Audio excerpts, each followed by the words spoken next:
एक दिन एक ज्ञानी व्यक्ति ने व्यापारी से कहा, कल तुम्हारा आखिरी दिन होगा, क्योंकि वह दैत्य तुम्हारी जान ले लेगा।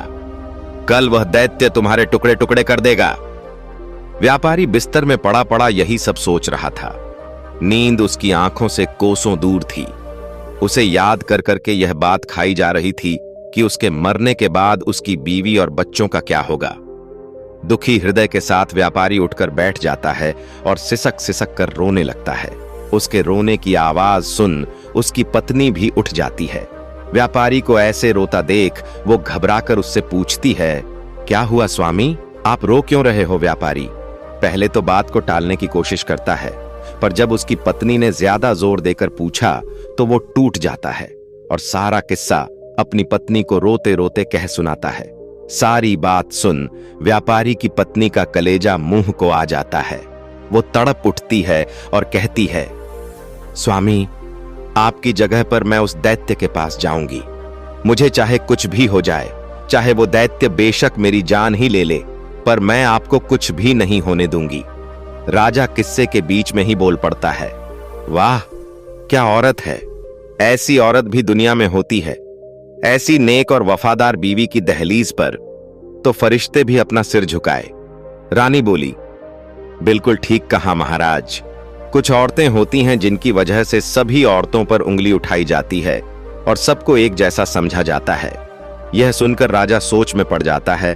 रानी आगे का किस्सा सुनाना शुरू कर देती है। व्यापारी अपनी पत्नी को समझाता है और कहता है, ऐसी बात मत करो प्रिय, मेरे होते हुए अगर तुम्हें कुछ हो जाए तो धिक्कार है। मेरे ऊपर तुमने यह कह भी कैसे दिया कि तुम मेरी जगह उस राक्षस के पास चली जाओगी।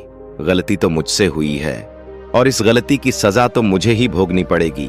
तुम मेरे बच्चों का ख्याल रखना, उन्हें मेरी कमी कभी महसूस मत होने देना। व्यापारी अपनी पत्नी को खूब समझाता है। ऐसे ही बातों बातों में रात निकल जाती है और सुबह हो जाती है। व्यापारी भारी हृदय के साथ अपने छोटे बच्चों और बीवी को गले लगाकर उनसे विदाई ले सफर के लिए चल पड़ता है।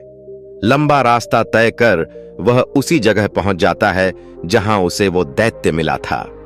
व्यापारी दैत्य को आवाज देता है, हे राक्षस राज, मैं तुम्हारे पास आ गया हूं। मेरे 40 दिन पूरे हो गए हैं। आओ और मेरी जान लेकर अपना बदला पूरा कर लो।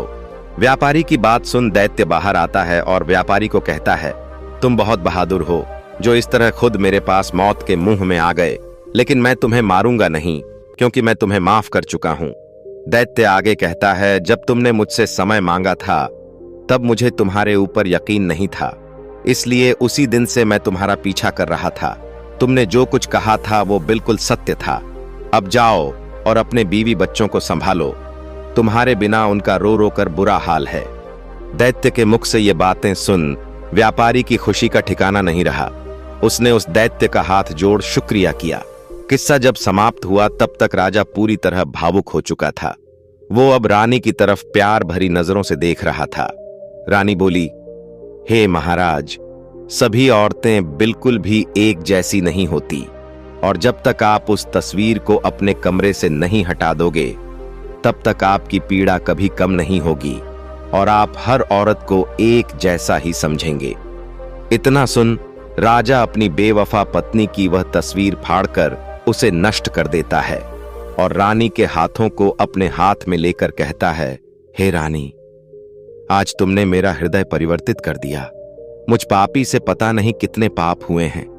रानी, तुम धन्य हो, आज तुमने मेरी आंखें खोल दी। राजा ने अपनी आंखों में आंसू भरकर रानी का हाथ थामा और कहा, तुम्हारी वजह से आज मेरे दिल का अंधकार मिटा है। अब मैं जान गया हूं कि सच्चा प्यार और विश्वास ही इंसान को सच्ची राह दिखाते हैं।